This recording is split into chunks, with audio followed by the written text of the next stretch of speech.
Thanks for clicking on my channel and watching my videos. Please leave a like and subscribe. So I watched the spiritual shield of Dan Bilzerian against Piers Morgan and his continuous attempts to shame Dan Bilzerian. I think that the Dan Bilzerian Piers Morgan interview was probably one of the biggest in impact interviews of the decade. I would say even more so than Donald Trump on Joe Rogan. I think that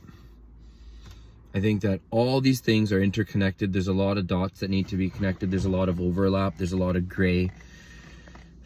So here's what I want to start with. First of all, there's Dan Bilzerian. He never, ever used ad hominem attacks with Piers Morgan. At no point did Dan Bilzerian get excited and lash out. He kept his composure the entire time. Piers Morgan said, you know how racist and hated and bigotry and all this type of all that gobbledygook word salad on Dan Bilzerian, and he just said, yeah, I know this is not considered politically correct, and I know the internet's not going to receive this well. But he maintained full masculine frame. He did not flinch, did not show fear, and told the truth about certain things. Second thing to think about in this whole situation is that PR is everything. And if you understand Joe Rogan, that the largest podcast in the world does zero advertising, it's all off of vibe. Now, when certain countries had a vibe that no one's allowed to talk about them, but all of a sudden everyone hates that country and their vibe, that's a huge problem. That can be even the emotional damage, and the verbal damage is arguably worse than physical damage, because how can you ever repair reputation so easily? So the countries that Dan Bilzerian were talking about, they know that, wow, now people are openly mocking, discrediting, and saying that we're toxic and that we're a brand risk, and that your brand may elevate by taking throwing rocks at the perceived throne because of the elites and whatnot, what have you. So this is very, very important to know that it's hard to take that PR loss. Number 3 was that Dan Bilzerian didn't just have example after example after example after example. He didn't have one part of the interview where he seemed like he was on his back foot. He literally had his spiritual shield in full effect. And again, the level of truth of Piers Morgan versus the truth of Dan Bilzerian. Big truth take little truth. Okay. Now,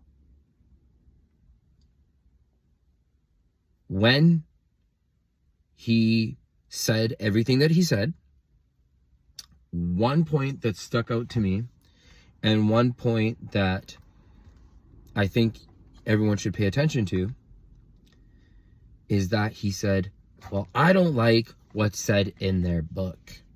He said, I don't like people who think they're better than me. I don't like people who think that we're second class to them.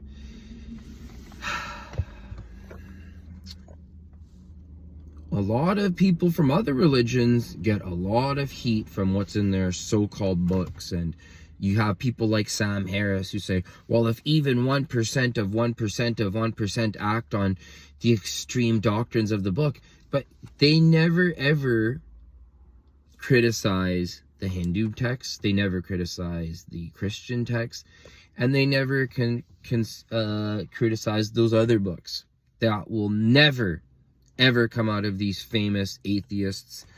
They'll never connect those dots purposefully, because as long as brown, Muslim, bad, yeah, that's the main objective of those type of atheists and a lot of these controlled new age thinkers. So Dan Bilzerian went on to Piers Morgan, and I've been seeing everywhere that Piers had to shut down his comments. And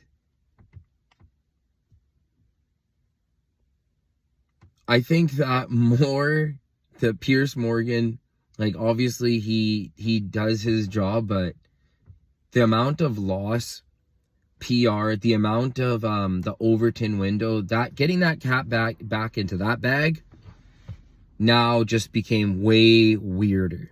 Way weirder in the sense that everyone will watch that, everyone will think what they want to think, but everyone will be thinking, what did he say about books and people? What did he say about canceling? What did he say about this? And what did he say about that? So the fact that he went on to national TV or whatever it is on the internet and had the craziest interview ever without getting insultive, without getting punchy, just shows that you can take the man, but you can't take the truth. So I had to react to what Dan Bilzerian said, and I'm not going to say if it was right or wrong or offensive or whatever. You can come to your own conclusions. But the fact that he was able to say what he said, wow, crazy. Please leave a like and subscribe. Thank you.